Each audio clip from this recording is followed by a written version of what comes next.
오늘 이삭과 이스마엘이라는 말씀의 제목으로 주님 주시는 은혜를 함께 나누도록 하겠습니다. 우리는 지난주에 창세기 20장 말씀을 통해서 성도가 세상과 어떤 관계 가운데 살아야 되는지를 함께 듣고 배웠습니다. 하나님이 성도에게 바라시는 것은요, 세상을 축복하고 세상을 살리는 선지자적 역할을 감당하기 원하신다는 말씀을 우리가 함께 들었습니다. 그렇게 사셨습니까? 네. 한숨이 나와도 괜찮습니다. 앞으로 그렇게 사시길 축복합니다. 네. 그것을 통해서 하나님이 세워가시는 나라, 어떤 나라죠? 의와 공도의 나라인 하나님의 나라를 우리를 통해서 세워가시기 원하시는 거예요. 하지만 아브라함은 계속 번번이 넘어지고 실패하잖아요. 우리가 지난주에도 봤지만 아브라함이 거짓말을 해서 세상으로부터 수치를 당합니다. 그럼에도 불구하고요, 하나님은 아브라함을 공경에서 건지시고요, 다시금 세상과의 관계 가운데서 세상을 축복하고 세상을 살리시는 일을 하나님이 직접 하시는 거예요. 우리는 여전히 죄인의 모습이지만 하나님이 그 일을 우리를 통해서, 은혜 입은 죄인들을 통해서 그 일을 해나가시는 거예요. 근데 아브라함이 잘해서가 아니죠. 하나님이 신실하시기 때문이죠. 아브라함이 계속 똑같은 잘못을 계속 범하잖아요. 그것도 아내를 2번이나 누이라고 속여서 다른 남자한테 빼앗기잖아요. 그러한 실수와 잘못을 범해도요, 하나님께서는 아브라함 댁에 만들어 가시는 작업을요, 쉬지 않으시는 거예요.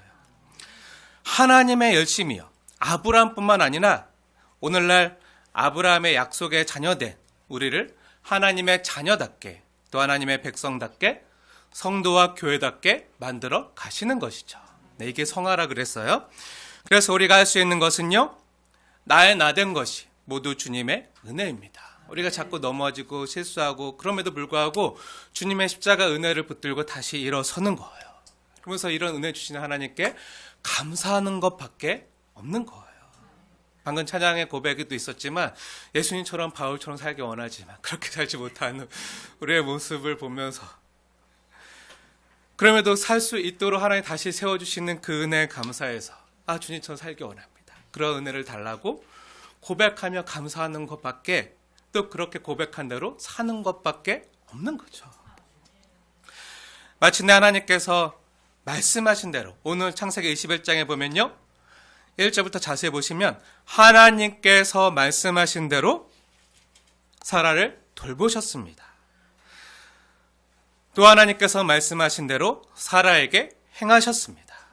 그래서 사라가 임신을 하고요, 하나님이 말씀하신 시기에 아들을 낳게 돼요. 창세기 21장 1절과 2절을 보면요, 반복해서 계속 나오는 말이 뭐죠?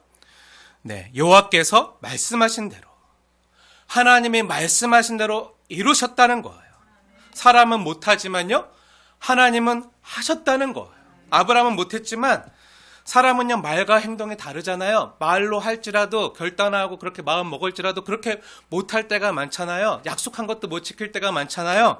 하지만 하나님은요, 약속하신 그것을 반드시 이루시고 성취하시는 하나님이시라는 거예요. 이것을 믿으십시오.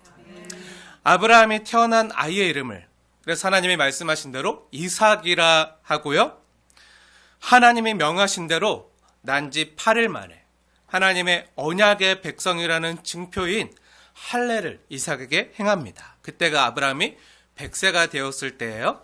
그리고 사라가 이삭을 품에 안고요, 드디어 하나님께 고백하는 거예요. 6절 말씀 함께 읽겠습니다. 6절 시작. 사라가 이르되 하나님이 나를 웃게 하시니 듣는 자가 다 나와 함께 웃으리로다. 아멘. 네, 이삭의 이름의 뜻이 뭐죠? 웃음이잖아요. 사라는 하나님이 지어주신 이름대로 그 아들의 이름을요, 이삭이라고 하면서 드디어 고백하는 거예요. 하나님이 나를 웃게 하셨습니다.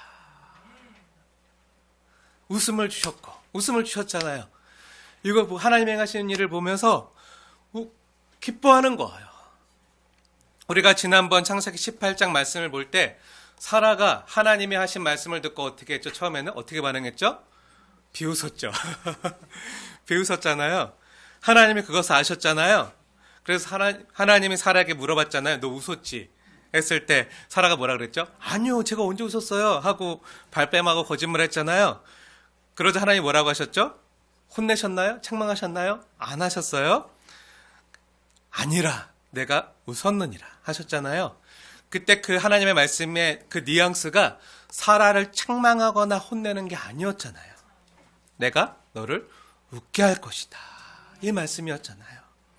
하나님은 약속대로 하나님의 약속하신 그때 비로소 사라를 진심으로 환하게 웃게 하셨어요.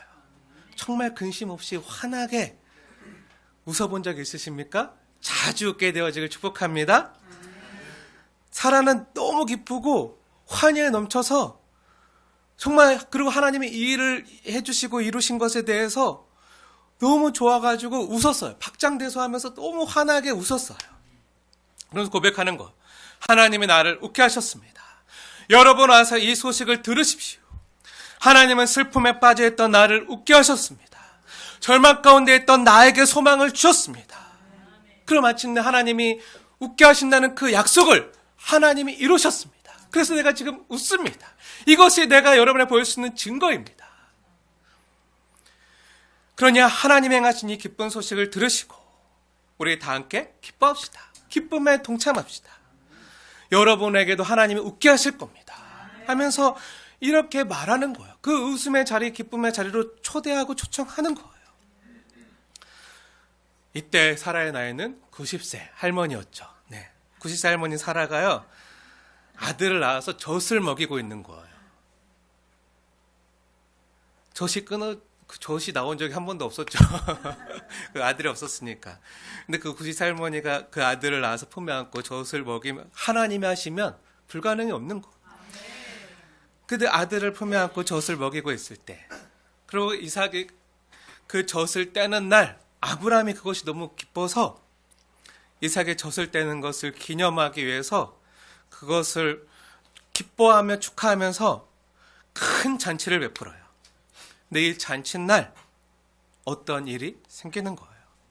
어떤 일이 있었죠? 오늘 본문을 보면 이 이삭의 젖을 떼는 것을 기념하는 이 큰 잔칫날에 여종 하갈의 아들인 이스마엘이 이삭을 놀리는 장면을 사라가 보는 거예요. 그럼 왜 이스마엘은 이런 행동을 했을까요? 우리는 이스마엘의 마음을요 충분히 짐작해 볼 수가 있는데요. 이스마엘의 친아빠가 누구죠? 네, 아브라함이죠. 네, 아브라함이에요. 내 아빠가 아브라함이고 내가 아브라함의 아들인데 그동안 집안에서는 제대로 아들 대접을요 못 받은 거예요. 장자 대접을 못 받은 거죠. 왜죠? 여종의 아들이라고. 그는 약속된 상속자가 아니라고 제대로 된 아들 취급을요 못 받은 거예요. 그래서 온 집안 사람들은 그 이스마엘에게 기대하거나 이스마엘을 바라보는 것이 아니라 하나님이 약속한 약속의 자녀가 있대. 아브라함과 사라의 몸에서 날 자가 있대. 그 아이만 기다리고 있는 거예요. 그러니까 자기의 관심이 없는 거죠. 근데 이때 이스마엘의 나이는 사춘기 때였어요. 지금으로 말하면 중2. 네, 중2 때, 사춘기 때. 사춘기 나이가 되었는데 그동안 보고 들은 건 뭐죠? 자신이 겪었던 건 뭐죠? 자신의 엄마인 하갈이 안주인 대접을 받지 못하고요. 여전히 집안에서 여종 취급을 받는 것에 대해서 아들인 이스마엘이 마음이 안 좋았겠죠. 그러다가 진짜 하나님의 말씀대로 이삭이 태어나면, 그 약속의 아이가 태어나면 이 집안에서 그동안 이스마엘이 누리던 그 아브라함의 하나뿐인 아들로서의 위치가 위협을 받게 되는 거잖아요. 아빠와 집안 사람들의 그 사랑을 다 빼앗길 위치에 이스마엘이 처한 거예요. 그러니 이스마엘은요, 사라가 낳은 이삭에 대해서 이 아이를 볼 때마다 마음이 불편했겠죠. 매우 심사가 불편하고 뒤틀려 있었을 거예요. 그러던 중에 이삭이 태어나고요. 할례를 받고요. 이제 이삭을 위해서 온 집안 사람들이 큰 잔치를 벌이는 거예요. 그러니까 아들로서의 자신의 위치와 지위가 크게 위협을 받은 이스마엘은요, 이런 불편한 심기가 이 잔치에 참여하면서도 자기 모르게 은연중에 나타났겠죠. 불만이 가득하니까 또, 쟤 때문에. 그리고 그 이삭에 대한 미움이 가득하니까 자기도 모르게 그 마음에 품었던 것들이요, 행동으로 나타나는 거예요. 저 갓난아기 동생 이삭만 없었으면 하면서 그 이삭과 단 둘이 있을 때 동생에 대한 미운 마음이 가득 차자 자기도 모르게 행동으로 나타나는 거예요. 이삭만 없으면 내가 모든 사람의 사랑을 독차지할 텐데, 이 동생만 없으면 내가 이 집안의 상속자가 될 텐데, 이제 틀렸구나 하고 미워하는 마음이 있었겠죠. 그래서 어떻게 하죠? 자기도 모르게 이삭을 희롱하고 핍박하는 거예요. 단순히 동생을 놀리는 정도가 아니라 괴롭히고 박해하는 거예요. 우리는 이 사실을 어떻게 알죠? 창세기 21장의 사건을 성령 하나님께서 정확하게 다시 이야기해 주시는 말씀이 있는데요. 그 말씀을 통해서 알 수가 있어요. 어디서 그렇게 말하죠? 갈라디아서 4장을 보세요. 신약성경 갈라디아서 4장을 보면 창세기 21장을 표시해 놓고요. 갈라디아서 4장으로 가보세요. 이 창세기 21장 이 사건에 대한 신약성경의 해석인데요. 하나님의 해석이에요. 그럼 갈라디아서 4장을 찾아서 한번 보세요. 우선 29절 말씀부터 함께 읽겠습니다. 시작. 그러나 그때 육체를 따라 난 자가 성령을 따라 난 자를 박해한 것 같이 이제도 그러하도다. 여기 29절에 보면요, 지금 창세기 21장 말씀을 하고 있는 거잖아요. 이 사건에 대한 해석을 하나님께서 친히 밝히 드러내고 있는데요. 뭐라고 얘기하시죠? 육체를 따라 난 이스마엘이 성령을 따라 난 이삭을 어떻게 한다고요? 박해했다고요. 놀리는 정도가 아니라 박해했다고요. 박해했다고 분명히 말하잖아요. 박해가 뭐죠? 핍박하고 해를 가하는 거예요. 단순히 놀리고 희롱하는 정도가 아니라 위협을 느낄 정도로 못살게 굴고요, 괴롭히고요, 핍박했다는 사실을, 해를 가했다는 사실을 우리는 말씀을 통해서 알 수가 있어요. 이것을 보고 사라가 놀란 거예요. 사라가 이 장면을 직접 보는 거예요.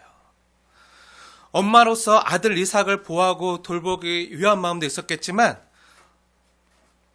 사라는요, 하나님의 말씀을 기억하는 거예요. 그래서 어떻게 하죠? 사라는 아브라함을 찾아가서 그 여종 하갈과 그 여종의 아들 이스마엘을 집에서 내쫓으라. 비록 당신의 아들이지만 그 여종에게서 난 아들 이스마엘을 내쫓으라.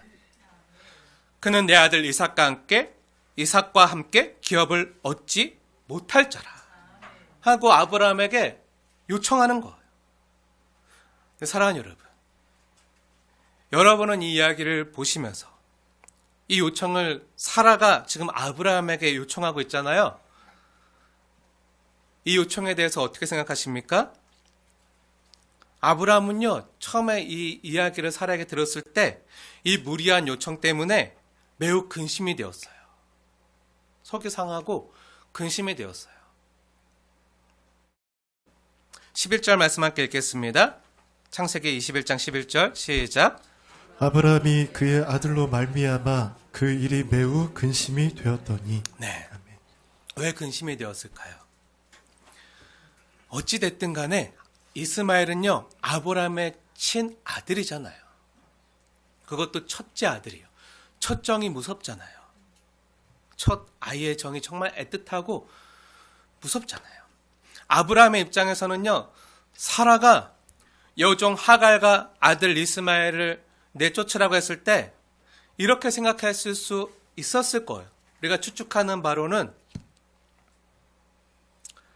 근데 처음에 이 일이 왜 일어났죠? 사라 때문에 이렇게 됐잖아요. 아니, 아쉬울 때는 스스로 나서서 여종 하갈을 취해가지고 하갈을 통해서 아이를 얻어서 후사를 도모하자고 할 때는 언제고? 이제 와서 내쫓으라고? 이제 자기 소생 이삭이 태어나자 이 여인이 아브라함의 표현대로 하자면 남편 말고 여편 여편이 아니 이제 와서 자기 아들 생기니까 내쫓으라고? 막 그러니까 아브라함이 보기에는 투기와 경계심에 쌓여서 막 저들을 내쫓으라고 생각했을 수도 있는 거죠. 그러니까 부당한 일이라고 생각했을 수 있는 거예요. 불의한 일이라고 생각할 수 있는 거예요. 아니 이 모든 것이 자기가 이렇게 하자고 해서 벌어진 일인데 이 사건에 대해서 책임질 당사자가 그들을 불쌍히 여기고 잘해주지는 못할 망정 이제 아들이 생겼으니 이젠 내쫓으라고? 이거 정말 야비하고 야속한 거 아니야? 와 진짜 독하다 독해. 막 이렇게 사라에 대해서 생각했을 수 있겠죠. 그래서 근심하는 거예요. 그래서 쉽게 결정 못하고요. 이 일로 인해서 고민하고 속이 상해서 근심하는 중에 어떻게 하죠? 여러분이 아브라함이라면 어떻게 하시겠습니까? 쉽지 않겠죠. 내쫓으면요 나가서 어떻게 하죠? 죽으라는 거잖아요. 어떤 일이 벌어질지 모르잖아요. 보호로부터 하나님의 언약 공동체로 떨어지는 거잖아요. 그러니까 그 결정을 내리는 것이 쉽지 않은 거예요. 부모로서. 근데 이 문제에 대한 하나님의 결정은요 매우 뜻밖이었어요. 12절 말씀 함께 읽겠습니다. 시작.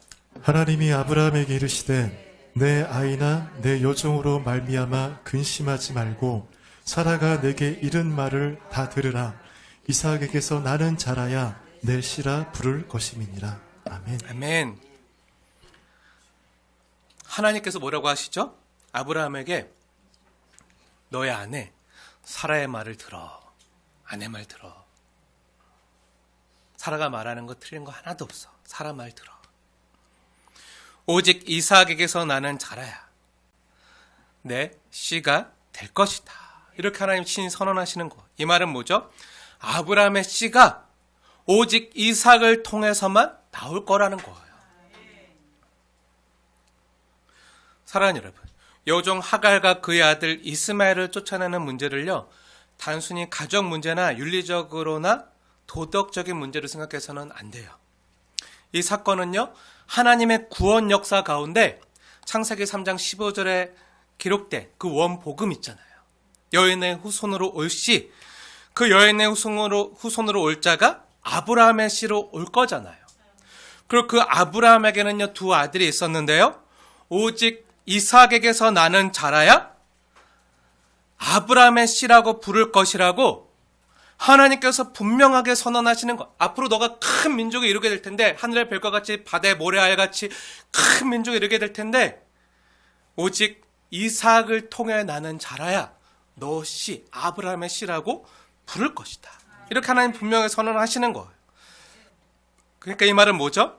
모든 인류를 죄와 사망에서 건져내고 구원하고 모든 민족에게 진정한 복을 가져다 줄 자, 메시아가, 그 구원자가 아브라함의 씨 중에서도 이삭을 통해서 올 것을 하나님이 분명히 선언하시는 거예요. 그러니까 이스마엘은 아니라는 거죠.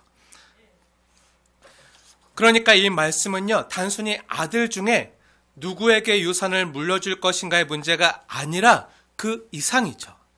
하나님이 세워가시는 의와 공도의 나라, 세상을 축복하고 세상을 살릴 하나님 나라의 상속자가 누구를 통해서 올 것인가? 어떻게 이 땅에 올 것인가? 어떻게 이루어지는가? 더 나아가 창세기 3장 15절 원복음에 나타난 그 구원자, 메시아는 여인의 후손으로 올 터인데 그는 아브라함의 씨로, 또 아브라함의 씨는 또 이삭을 통해서 나는 자라야 가능하다는 그 사실을 하나님께서는 분명히 선언하시고 계신 거예요. 그러니까 이건 어느 한 가정의 유산 상속 문제나 부모 자식 간의 인간적인 정의 문제가 아니라 하나님의 구원 역사, 하나님 나라의 구원 역사, 즉 구속사와 관련된 중요한 문제라는 거예요. 사라가 아브라함에게 여종 하갈과 그 아들 이스마엘을 내어 쫓으라 말하는 것만이 아니라 분명히 그 종의 아들은 이삭과 함께 기업을 얻지 못하리라 말한 것을요, 지금 사라가 말하고 있잖아요. 내쫓아, 내보내, 이것만이 아니라 그는 하나님의 기업을 얻지 못할 것입니다. 이렇게 말하는 것을 미뤄볼 때 사라는요, 지금 단순히 사사로운 그 감정에 휩싸여서 여인의 투기심 때문에 아브라함에게 무리한 요구를 하는 것이 아니라 하나님의 말씀을 믿은 거죠. 하나님의 말씀대로 자신의 삶 가운데 이루어지는 것을 봤잖아요. 창세기 21장 1절과 2절 말씀, 하나님 말씀대로, 여호와의 말씀대로, 여호와의 말씀하신 시기에 하나님 말씀대로 다 하나님이 자기에게 행하시고 말씀대로 이루어지는 것을 보면서 하나님 나라의 기업 역시 앞으로 하나님이 이 땅에 세워가시는 의와 공도의 나라, 하나님 나라 역시 하나님의 말씀대로 세워지고 이루어질 터인데 이삭을 통해서 세워가신다는 하나님의 말씀을, 그 사실을 분명히 믿은 거죠. 그러니 사라가 봤을 때 이스마엘의, 그리고 사라가 봤을 때요, 이스마엘의 이 행동이 하나님이 말씀하신, 또 하나님이 세운 상속자의 지위를 지금 이스마엘이 부인하고 희롱하고 도전하며 성경의 기록대로라면요, 박해하는, 핍박하며 해를 가하는 이 모습을 보면서 아무 힘없는 이제 갓 젖된 아이에게 행하는 그 폭력적인 모습을 보면서 아, 그는 하나님의 나라와는 상관없는 자예요. 오히려 하나님 나라를 대적하는 자임을요, 느낀 거예요. 깨달은 거예요. 적어도 이 부분에 있어서는요, 사라의 영적 깨달음이 남편인 아브라함보다는 조금 더 분명하게 느꼈던 것 같아요. 그러니까 이런 요청을 하나님 말씀을 의지해서 남편에게 할 수 있는 거죠. 사랑하는 여러분, 특히 남편분들에게 권면합니다. 하나님의 말씀을 믿음으로 하는 아내의 지혜로운 요청이라면 남편 되는 여러분께서는 무시하지 마시고 잘 귀담아 듣길 권면합니다. 아, 오늘 남편이 왔어야 되는데 이렇게 하지 마시고 네, 잘 들으시기 바랍니다. 네. 근데 남자들은요, 하나님 말씀대로 살길 원하고 그렇게 하지만 때로 남자들은요, 의리에 약해요. 의리. 네. 남자들은 의리나 정으로 선택하거나 판단하기가 쉬워요. 근데 이런 의리나 인간적인 사사로운 정보다 우선하는 것이요, 하나님의 말씀입니다. 하나님의 말씀이에요. 하지만 하나님이요, 이 아브라함의 마음을 아셨어요. 근심하고 괴로워하는 마음, 이 아들을 떠나보내는 이 마음을 너무 잘 아셨어요. 어떻게 보면 다음 장에, 창세기 22장에 아브라함이 이삭을 하나님께 드리잖아요. 번제로 드리잖아요. 하나님 어떻게 보면 21장에서 먼저 그 작업을 하시는 걸 수도 있어요. 아들을 먼저 떠나보내는 그 마음을 먼저 겪게 하시면서 아브라함을 준비시키는 거죠. 그 마음을 아시고, 그 괴로워하는 마음을 아시고 아브라함을 위로하시고자 친히 찾아가셔서 말씀해 주세요. 그래서 뭐라고 말씀하시죠? 13절에 그 여종의 아들도 너의 씨잖아, 내가 잘 알아. 너 아들이잖아. 내가 그로 말미암아 한 민족을 이루게 할 거야. 큰 민족이 되게 할 거야. 약속해 주세요. 그래서 아브라함은요, 이 하나님의 말씀을 듣고 이 하나님의 약속을 듣고 아, 하나님이 돌보시겠구나. 하나님이 이 아들이라도 버리지 않냐고 하나님이 돌보시겠구나. 이걸 믿고요. 어떻게 하죠? 다음 날 아침 일찍 일어나서 떡과 물 한 가죽 부대를 담아서 가져다가 하갈에게 주면서 그 아이와 함께 떠나게 하는 거예요. 하나님이 책임질 거니까, 하나님이 돌보시니까 떠나십시오. 하나님은요, 근심하던 아브라함에게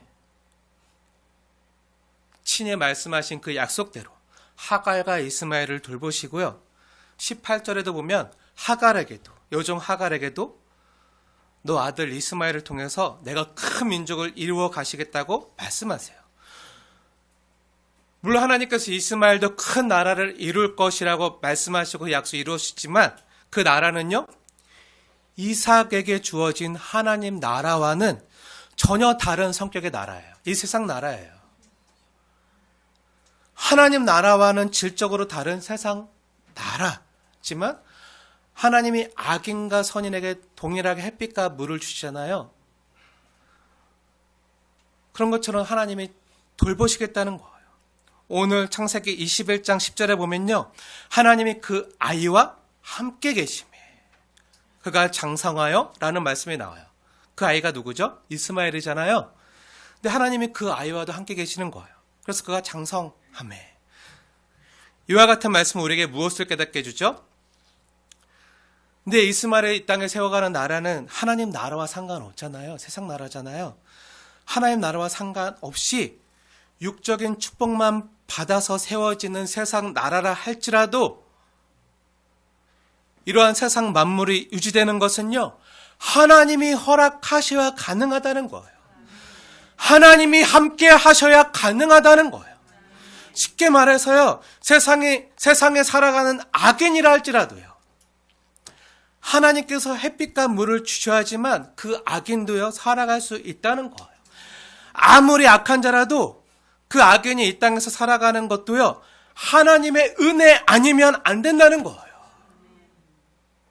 물론 그 은혜는요, 구원의 특별 은혜가 아니라 천지 만물과 자연 세계에 나타나는 하나님의 일반 은총적인 은혜예요. 하나님 없이 세상 사람들 살아가는 그 법칙, 하지만 하나님께서는 나라를 통해서 또 질서를 사해 주심으로 그 일반적인 은혜라 할지라도 하나님 주신 건강과 또 열심히 노력하고 일하는 자에게 하나님이 얻게 하시는 땅의 소출이 있어요. 그것을 통해서 삶을 유지해 가도록 허락하신 일반 은총적인 면이 있어요. 그걸 통해서 하나님은요, 이 땅의 모든 사람들이 하나님으로 말미암아 기동하게 하세요. 뭐죠? 이 땅의 모든 피조물은요, 하나님의 은혜로 유지되고 기능하는 거예요. 하나님이 생명 주지 않으면요, 하나님이 호흡을 주시지 않으면, 호흡이 뭐죠? 들숨과 날숨이 호흡이잖아요. 근데 우리가 들숨을 쉬어요? 날숨. 근데 이 들숨과 날숨이 반복돼서 우리가 살아가는 거잖아요. 근데 이것이 들숨은 있는데 날숨이 없으면 어떻게 되는 거죠? 죽는 거예요. 이 들숨과 날숨, 호흡을, 숨을 주심으로 하나님 믿지 않는 세상 사람들도요, 이 은혜로 사는 거예요. 하나님 우리 혈관을 잠깐만 막아놔도요, 사람의 기능을 못하는 거예요. 우리가 은혜로 사는 것은요, 하나님의 은혜 주셔서, 건강 주셔서 사는 것을 잊어서는 안 되는 거예요. 근데 세상 사람들은 그걸 몰라요. 그냥 자기 힘으로, 자기 능력으로 잘 사는지 아는데, 언제 이걸 깨닫죠?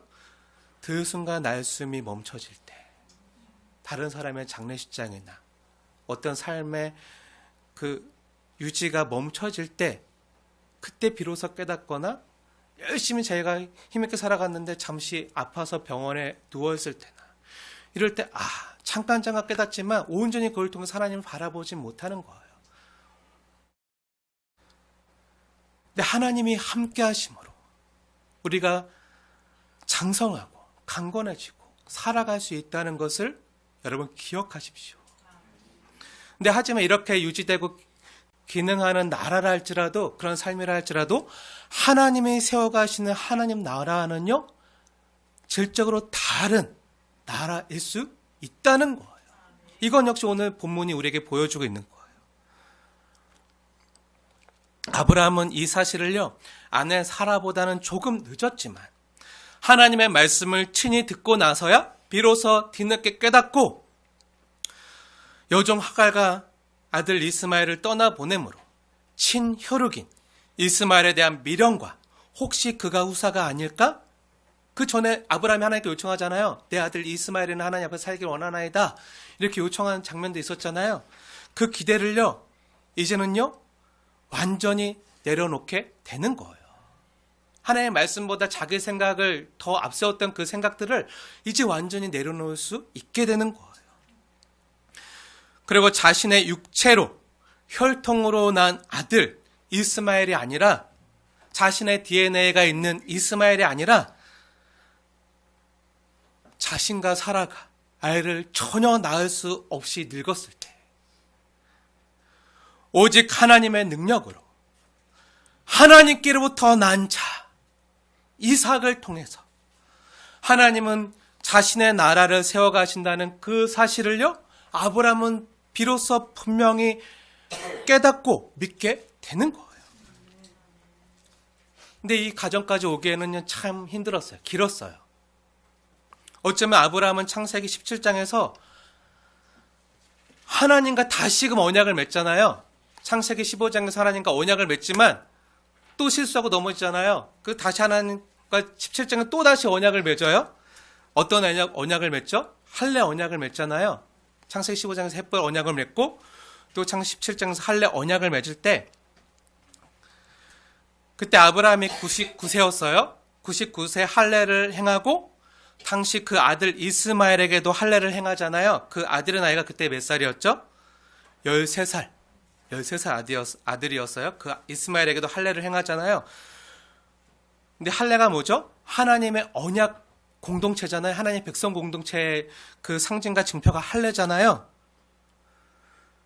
그러면서 이스마엘에게도 하나님과의 언약의 증표인 할례를 행했으니까 어쩌면 이스마엘이 하나님이 세워가시는 은혜의 나라, 하나님의 백성 공동체와도 관련이 있지 않을까 하고 자연스럽게 자신의 아이니까 기대했을 수 있겠죠. 근데 하나님께서 여러 번 아브라함에 말씀하셨잖아요. 아브라함에게서 너와 사라에게서 난 자라야 내 씨가 될 것이다. 이렇게 수차례 직접적으로 말씀하셨음에도 불구하고 인간적인 정 때문에 이스마엘에 대한 기대를 놓지 못했던 거죠. 하지만 이렇게 이삭이 젖되는 것을 기념하는 그 잔치 때, 그때 하나님의 분명한 말씀을 듣고 이제는 더 이상 고민하지 않고요, 하나님의 뜻에, 하나님의 말씀에 자신의 생각을요, 자신의 고집을요 완전히 내려놓고 하나님의 뜻에 순종할 수 있게 된 거예요. 지난번에도 말씀드렸지만요, 할례가 뭐죠? 오늘날 세례와 같은 거잖아요. 근데 세례 받는다고 다 구원받나요? 아니죠. 세례 받았다고 다 구원받는 건 아니에요. 세례 너무 귀한 거고 성도에게 주어진 가장 큰 영광이고 축복이지만 하나님의 백성 공동체 안에 드러나는 하나님과 사람 앞에서 자신이 나는 하나님의 백성입니다. 나는 하나님의 자녀입니다. 이것을 공식적으로 축하하는 너무 기쁜 날이지만 세례 받았다고 다 자동으로 구원받는 건 아니에요. 세례 가장 많이 주는 데가 어디라고 했죠? 네, 군대죠. 네, 잘 알고 있는. 군대 다녀오신 분들은 다 알겠지만 군대에서 세례를 정말 많이 주거든요. 진중 세례식이라고 하는데 초코파이 하나 때문에 네, 세례 받는 사람들 너무 많아요. 초코파이 하나에 팔려서 네, 세례 받는. 네, 예수 믿겠다고 하면 누구나 다 은혜로 세례 주거든요. 네, 제 주변에도 세례 받았는데 초코파이 하나 때문에 세례 2번 받은 사람도 많아요. 오늘 창세기 17장에서 우리가 저번에 창세기 10장에서도 봤지만 이스마엘이 할례를 받았잖아요. 그리고 이스마엘뿐만 아니라 집안의 모든 남자들 종이라 할지라도 다 할례를 받았잖아요. 이건 뭐죠? 이것은요, 모든 인류가 하나님이 베푸시는 구원과 은혜의 차별 없이 초대받고 있는 대상임을 우리에게 보여주는 거예요. 하나님의 은혜를 보여주는 증표예요. 모든 사람들이 이렇게 하나님의 사랑과 은혜로 초대받고 있음을 나타내 주는 거예요. 하지만 오늘 창세기 21장 본문에서는요, 하나님께서 이스마엘과 이삭의 분리를 분명히 명하셨어요.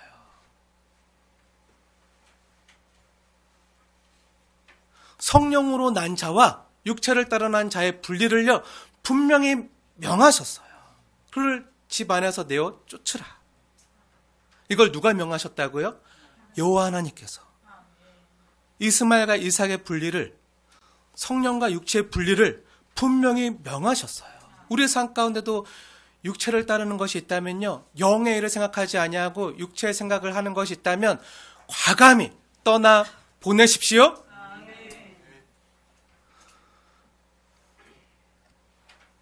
하나님께서 이와 같은 사실을 분명히 강조하고 있는 거예요. 그렇다면 우리는 하나님께서 그렇게 행하시고 명하시는 이유가 무엇인지 깊게 생각해 볼 필요가 있겠죠. 그냥 할례 받고 세례 받으면, 그냥 교회 나오고 예수 믿는다고 하면 누구나 다 자동으로 하나님의 백성 되고 하나님 나라의 상속자로 하나님 나라에 들어가게 하면 너무 좋을 텐데, 왜 성경은요 굳이 창세기 17장에 할례 언약을 받고 할례를 행했음에도 불구하고, 할례 행하는 게 쉬운 게 아니잖아요. 죽도록 아픈 일이에요. 너무 고통스러운 일이에요. 남자들은 알 거예요. 근데 이게 너무 힘들고 고통스러운 일인데도 불구하고 왜 굳이 17장에 할례를 받고 할례 언약을 받고 할례를 행했음에도 불구하고 왜 이제 와서 뒤늦게 이스마엘이 하나님 나라를 상속받은 이삭과 분리되는 이야기를 기록하게 하신 거죠? 왜 이를 명하시고 있는 거죠? 결론부터 말하면요, 우리가 믿고 구원받는 기독교는요, 성경에서 말하는 복음은요, 종교가 아니라 은혜임을 깨닫게 하기 위해서예요. 무슨 말이죠? 이것을 알려면요, 다시 창세기 21장 사건을 기록한, 또 바르게 해석한, 누가 해석해서 기록하셨죠? 이 성경의 원저자 되시는 성령 하나님께서 이렇게 말씀한 신약 성경 갈라디아서 4장으로 다시 가볼 필요가 있는데요. 중요하기 때문에 창세기 21장 표시해 두고요. 갈라디아서 4장 말씀 다 같이 찾아볼게요. 다 보면 좋은데 어이구 시간이 많이 갔네요. 시간 관계상 중요한 말씀만 볼게요. 우선 22절과 23절 말씀 함께 읽겠습니다. 시작. 기록된 바 아브라함에게 두 아들이 있으니 하나는 여종에게서 하나는 자유 있는 여자에게서 났다 하였으며 여종에게서는 육체를 따라 났고 자유 있는 여자에게서는 약속으로 말미암았느니라. 이것을 지금 성경의 원저자 되시는 성령 하나님께서 갈라디아서에 바울을 통해서 기록하게 하셨어요. 창세기 21장의 이야기를 다시 해석해서 우리에게 들려주고 있는데요. 이스마엘은 육체를 따라 난 여종의 자녀지만 이삭은 약속을 따라 난 자이며 자유인의 아들임을 하나님이 분명히 밝히고 있어요. 근데 지금 갈라디아서는요, 이스마엘은 종의 자식이라 상속권이 없고 이삭은 자유인이라 자유인의 자속이라 상속권이 있다는 그런 유산 상속에 대한 이야기를 하는 것이 아니라, 잘 보세요. 이스마엘은 아브라함의 친아들이더라도 사람의 육체를 따라 난 자식이고, 이삭은 아브라함이 낳은 것이 아니라 하나님께로부터 난 자라는 거예요. 하늘로부터 난 자라는 거예요. 왜죠? 아브라함과 사라가 자식을 전혀 낳을 수 없을 때, 전혀 불가능할 때, 100세, 또 사라는 90세, 그때 사람의 방법으로 할 수 없을 때, 경수가 다 끊어졌을 때, 사람의 힘으로는 불가능할 때, 전적인 하나님의 능력과 하나님의 방법으로 하나님의 약속을 따라서 하나님 말씀대로 태어난 자녀가 누구죠? 이삭이라는 거예요. 근데 이스마엘은 안 그랬잖아요. 하나님의 방법을 따라서 하나님의 말씀과 다르게 하나님의 방법을 따라서 육체로 난 자, 아브라함의 DNA를 갖고 있지만, 아브라함의 혈통을 갖고 있지만 육체를 따라 난 자라는 거잖아요.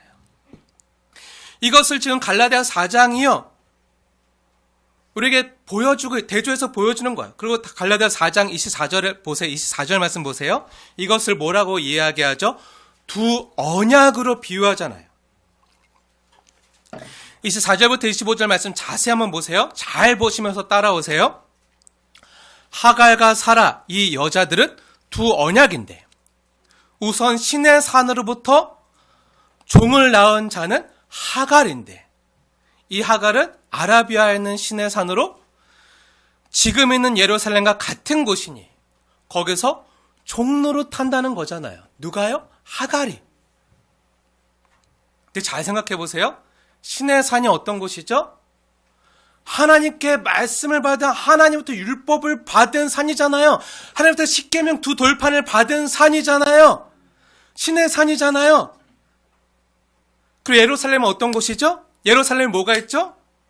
눈에 보이는 예루살렘 성전이 있잖아요. 근데 율법을 받은 시내산이나 예배드리는 성전이 같은 곳이라고 하잖아요. 근데 이것이 사라라고 안 하고 뭐라고 얘기하죠? 하갈이라고 얘기하잖아요. 율법을 받은 산이나 예배드리는 성전이나 다 같이 뭐라고요? 하갈이라고요. 그곳에서 뭐 한다고요? 여종 하갈같이 종로로 타고 있다고요. 종로로 탄다고요. 뭐죠? 사람의 종교적인 행위와 열심으로 안 된다는 거예요. 율법으로 안 된다는 거예요. 교회 나오는 것으로 안 된다는 거예요. 아무리 열심을 내고 공적을 쌓고 헌신을 하고 헌금을 하고 뭐를 해도 하나님께 예쁘게 보이고 복받을 짓을 해도 사람의 방법으로는 안 된다는 거예요. 하갈의 방법이라는 거예요. 근데 26절 말씀 잘 보세요. 26절 갈라디아서 26절 말씀. 오직 위에 있는 예루살렘은 자유자니라 말하잖아요. 그러니까 뭐죠? 26절에 신의 산과 예루살렘은 어디 있죠? 이 땅에 있잖아요. 근데 지금 이 땅에 있는 예루살렘을 얘기하는 게 아니라 어디 있는 예루살렘을 말하죠? 26절 위에 있는 예루살렘은 자유자니. 우리가 그 언약을 따라 놨다는 거예요. 위에 있는 예루살렘의 언약을 따라서 요한계시록에 나오는 새 예루살렘 기억하시죠? 그러니까 26절은요 하늘의 예루살렘을 말하고 24절과 25절은요 땅에 있는 시내산이나 예루살렘을 말하는 거잖아요. 지금 성경이 뭐하고 있는 거죠? 대조하고 있는 거죠. 이 두 언약이 얼마나 다른지 대조하고 있는 거죠. 얼마만큼 다르다고요? 네, 오늘 성경 말씀대로라면 하늘과 땅만큼 다르다고요. 하늘과 땅만큼 달라요. 질적으로 달라요. 같은 게 아니에요. 극명하게 달라요. 땅에 있는 우리의 상상으로 생각으로는 도저히 이해할 수 없을 만큼 초월할 만큼 다르다는 거예요. 그러니까 땅의 방법, 사람의 방법으로는 안 되고 뭐로만 가능하다고요? 하늘의 방법. 하나님이 행하시는 방법으로만 된다는 거예요. 그래도 못 알아들을까 봐 갈라디아서는 또 뭐라고 말하죠? 27절 말씀을 잘 보세요. 중요하기 때문에 27절 말씀은 마음에 새기시면서 다 같이 읽겠습니다. 시작. 기록된 바 잉태하지 못한 자여 즐거워하라. 산고를 모르는 자여 소리질러 외치라. 이는 홀로 사는 자의 자녀가 남편 있는 자의 자녀보다 많으리라 하였으니. 아멘. 이 17절 말씀이 이해가 되십니까? 이해가 되시나요? 그럼 정말 내가 바르게 이해했는지 확인해 보세요. 이 말씀이 뭐죠? 지금 하나님께서 무엇을 말하고 있는 거죠? 하나씩 자세히 보세요. 기록된 바 잉태하지 못한 자여 즐거워하라. 무슨 말이죠? 임신하고 싶어도 임신하지 못한 자는 뭐 하라고요? 즐거워하라고요. 임신하지 못한 자가 즐거워하라고요. 상고를 모르는 자는 소리를 질러 외치라고요. 이 말씀, 소리를 질러 외치라는 말을 원문으로 보면 기뻐하고 즐거워하라는 거예요. 상고를 모르는 자는 기뻐하고 소리 질러 외치라. 해신의 고통을 겪지 않은 자는 기뻐하며 외치라는 거잖아요. 그리고 홀로 사는 자의 자녀가 남편 있는 자의 자녀보다 많음이라. 근데 남편이 없는데 자식이 있을 수가 있을까요? 남편과 관계한 적이 없는데, 남자를 모르는데 자식이 있을 수가 있나요? 상식적으로 남편이 있는 사람이 더 자식이 많겠죠. 남편이 없는데, 남자를 모르는데 자식이 있을 수가 없잖아요. 근데 뭐라고 하죠? 홀로 사는 자의 자녀가 남편 있는 자의 자녀보다 많음이라. 근데 남편이 없는데 자식이 있을 수가 없죠. 그럼 이 남편 있는 자녀보다 남편 없는 자의 자녀가 많다는 건 무슨 뜻이죠? 임신할 수 없는데, 남편도 없는데 남편 있는 자의 자녀보다 더 낫다는 거죠. 더 좋다는 거죠. 남편 없는 자가 남편 있는 자의 자녀보다 더 많다는 거잖아요. 이럴 수 있나요? 없죠. 사람은 불가능하죠. 있을 수 없는 일이죠. 만약 그렇다면 기적이죠. 여러분이 27절 말씀을 이해한 것 같나요? 말씀을 자세히 봐야 돼요. 그럼 이 내용들의 공통점이 뭐죠? 이것들은요, 27절의 말씀은요, 사람이 할 수 없는 일들이라는 거예요. 사람이 할 수 없는 일을 경험한 자는 기뻐하고 즐거워하는 거예요. 왜요? 하나님이 함께 하시는 증거니까. 하나님이 그 영혼을 통해서 그 인생을 통해서 해나가시는 하나님의 일을 친히 경험하게 하고 보여주는 증거니까. 하나님이 하셔야지만 가능한 일들이 27절의 말씀들이에요. 근데 27절이 가능하려면요, 그 이유가 있어야겠죠. 그 이유가 뭐죠? 사람의 능력이요, 사람의 힘이요? 아니죠. 그 이유가 전적으로 전능하신 하나님께로부터만 시작되고요, 그 하나님만 이유가 되고 하나님만 근거가 되셔야지 가능한 일이에요. 사람으로서는요, 불가능하다는 거잖아요. 근데 이것이 가능해지는 것은요, 그로 인해서 기뻐하고 즐거워할 수 있는 것은요, 오늘 본문 창세기 21장 6절의 사례가 고백했던 것처럼 하나님이 나를 웃게 하시니 듣는 자가 다 나와 함께 웃으시리로다. 이 고백이 가능했던 일이 뭐죠? 이 말했습니다. 기뻐하고 즐거워하는 거잖아요. 전에 아이를 못 낳는데, 임신할 수 없었는데 기뻐하고 즐거워하게 됐다. 왜죠? 지금 무엇을 얘기하고 있는 거죠? 이삭이요, 하나님께로부터 난 자라는 거예요. 성령을 따라 난 자라는 거예요. 사람의 힘으로 불가능했는데 하나님이 성령을 따라서 태어나게 한, 그것을 우리가 경험하고 보고 듣고 하나님의 행하신 일 때문에 기뻐하고 즐거워한다는 거예요. 이것을 갈라디아서는요, 분명히 4장 29절에서, 다시 갈라디아서로 오세요. 갈라디아 4장 29절에서 이삭은 어떻게 났다고요? 성령을 따라 난 자라고요. 우리가 못 알아들을까봐 분명히 말씀하고 있어요. 성령을 따라 난 자라는 거예요. 이 말은 뭐죠? 네, 이삭이 하나님으로부터 났다는 거예요. 아브라함의 육체 힘으로 난 자가 아니라, 사람의 방법을 따라 난 자가 아니라, 혈통으로 난 자가 아니라 어떻게 해요? 아브라함과 사라가 불가능할 때 하나님이 하늘로부터 주신, 그래서 태어난 자녀라는 거예요. 그리고 갈라디아서 4장 28절에서 형제들아, 너희는 이와 같이 약속의 자녀라고, 이삭만이 아니라 저와 여러분 역시, 이 말씀을 듣는 저와 여러분 역시 성령을 따라서 하늘로부터 난 자라는 사실을 분명히 말하는 거예요. 우리가 구원받은 것은 우리 힘으로 불가능했다는 거예요. 이것을 또한 요한복음 1장 13절에서는요, 너무 유명한 말씀이죠. 이는 혈통으로나 육정으로나 사람의 뜻으로 나지 아니하고 오직 하나님께로부터 난 자들이니라. 저와 여러분이 그렇게 났다고요. 어떻게 해요? 복음으로, 하나님의 말씀으로 그렇게 새롭게 태어났다고요. 거듭났다고요. 중생했다고요. 그러니까 종교적인 열심이나 행위로는, 우리의 자격이나 공로와 율법으로는 시내산에서 아무리 열심을 내고 예루살렘 성전에서 아무리 열심을 내도, 교회를 나온다고 해도 저절로 구원을 얻는 것이 아니라, 우리가 하늘로부터 나지 아니하면, 즉 거듭나지 않으면, 성령으로 다시 태어나지 아니하면 하나님 나라를 볼 수도 들어갈 수도 없다는 거예요. 지금 이 말을 창세기 21장에서 하고 있는 거예요. 사랑하는 여러분, 오늘 성경의 선언대로요, 저와 여러분이 이삭과 같이 약속의 자녀임을 믿으십시오. 약속의 자녀라는 것은요, 우리가 구원받고 하나님의 자녀가 된 것은 우리의 출생이 신의 산이나 율법을 잘 지켜서나 이 땅에 있는 예루살렘이 아니라 교회 잘 나오기 때문이 아니라, 우리의 출생이요, 하늘의 예루살렘이기 때문이에요. 죄와 허물로 죽었던 우리를 하늘의 하나님이 우리를 먼저 사랑하시고 하나님이 찾아와 주시고, 그 하나님의 열심으로 하늘로부터 생명을 주셔서 그 생기를 불어넣어 주셔서 우리가 다시 살아난 거예요. 죄화물로 죽었던 우리가 다시 살아난 거예요.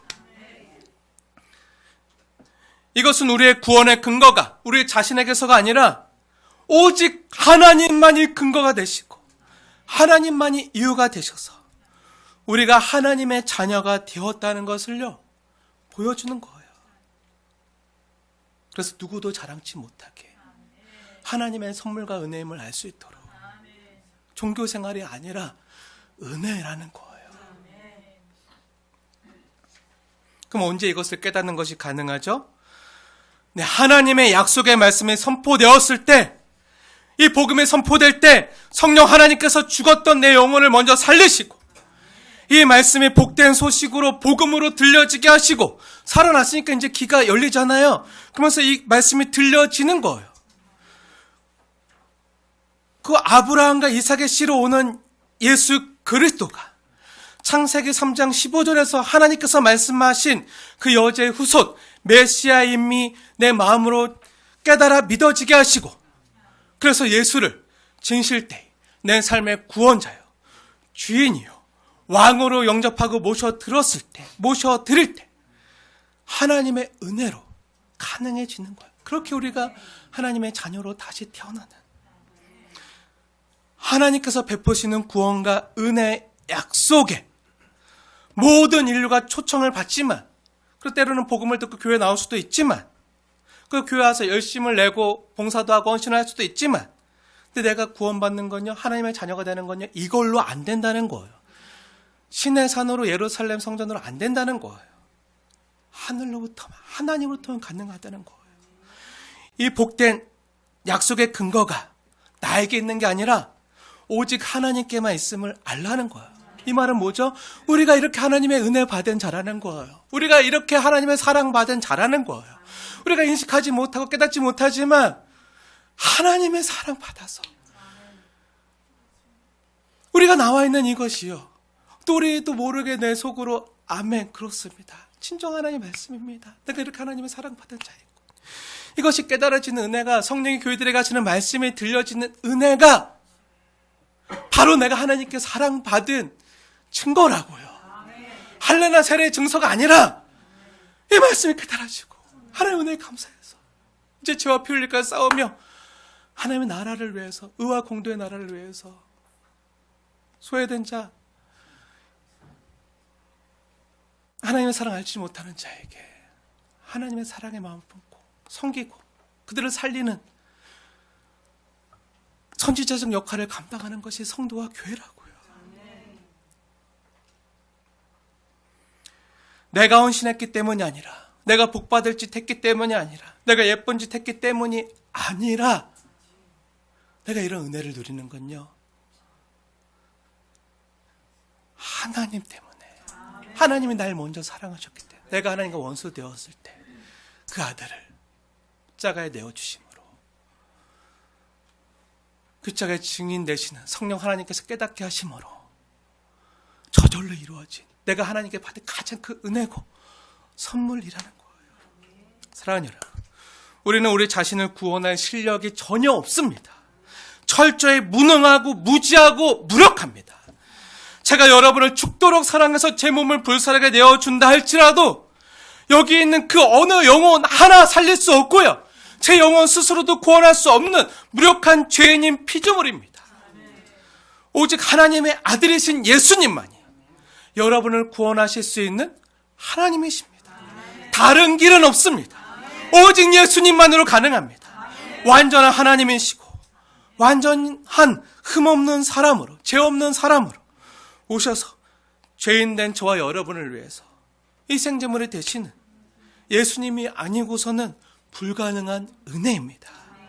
나의 나 된 것이 모두 하나님의 은혜입니다. 이것을 창세기 21장이 선언하고 있는 거예요. 사랑하는 여러분, 아브라함은 왜 아브라함 될 수 있었죠? 우리가 보아서 알듯이 하나님의 약속을 믿지 못하고 자꾸 인간적인 방법을 쓰는 아브라함의 못남도요, 아브라함의 부족함도요, 아브라함의 칠칠치 못함도요, 하나님보다 세상을 더 두려워하는, 그래서 아내마저 2번이나 빼앗기는 아브라함의 반복된 실수와 수치도요, 하나님 앞에서 아무 문제가 안 된다고요. 하나님의 그 실수와 허물과 수치를 덮고도 남는 하나님의 은혜와 사랑이 우리에게 있다고요. 우리가 잘못해도요, 우리가 부족해도요, 우리가 미흡해도요, 하나님께서는요, 여러분에게 전혀 미흡하지 않은 분이심을 믿으시기 바랍니다. 하나님은요, 우리에게 미흡하지 않으세요. 우리가 못났어도 하나님은 미쁘신 분이십니다. 신실하신과 긍휼하신과 끝까지 책임지시고 애끓는 사랑으로 저와 여러분을 다시금 이 은혜의 자리에 불러주셨잖아요. 우리 한 사람 한 사람을 그렇게 사랑으로 대하시고 하나님의 열심으로 여기까지 인도해 오셨잖아요. 그리고 지키시고 개입하시고 찾아오시고 붙잡아 주셨잖아요. 앞으로도 그렇게 행하실 것입니다. 우리는 모두 그렇게 이곳에 왔고요. 주님이 주시는 약속의 말씀을 듣고요. 이것을 기쁜 소식으로 복음으로 듣고 정말 마음으로 기뻐하고 즐거워하고 이것을 외치고 싶어서 나가서 전하는 삶을 일상으로 삶으로 살아내는 거예요. 그게 뭐라고요? 하나님의 자녀라고요. 하나님부터 난 자들이라고요. 사랑하는 여러분, 이 하나님을 믿으십시오.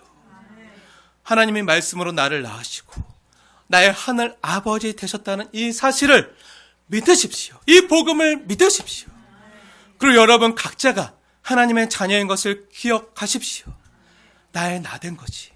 아무도 꺾을 수 없는 하나님의 열심과 하나님의 은혜로우신가 하나님의 신실하신가 그 아들을 십자가에 내어주기까지 나를 사랑하신 십자가 사랑임을 기억하십시오. 이 하나님의 은혜를 기억하고요. 우리 속에 있는 죄와 피 흘리기까지 싸우며 우리 속에 있는 육체의 정욕과 죄악을 몰아내고 믿음에 굳게 서서 승리하며 감사의 찬송을 올려드리는 저와 여러분 되어지길 주님의 이름으로 축원을 드립니다.